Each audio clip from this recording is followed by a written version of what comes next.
继续来看桃园的龟山左甲洋楼，已经将近100年的历史啊。自2016年开始，有关心古厝的一群人自愿来整理这栋洋楼。到今日是特别办理民谣甲念歌音乐会，希望透过音乐家来带领大家踏入古厝，了解当地故事，嘛珍惜咱身躯边的各种文化资产。天仙家我老阿婆，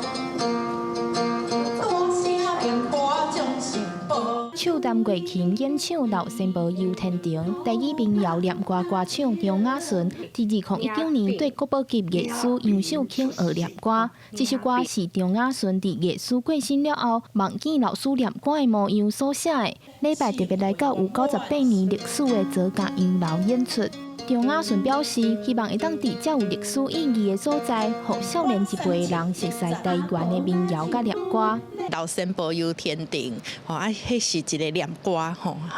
可能真侪少年可能无机会去听念歌，我嘛想要用这个机会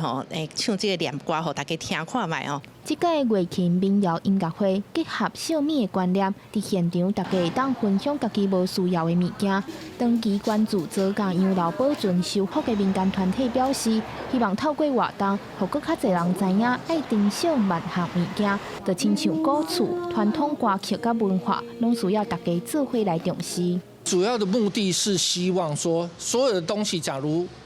它的历史场景不见了，你只能用一张照片在讲说这边曾经有什么东西。那只有现场还在，它只要还在，就能够讲得非常多的故事。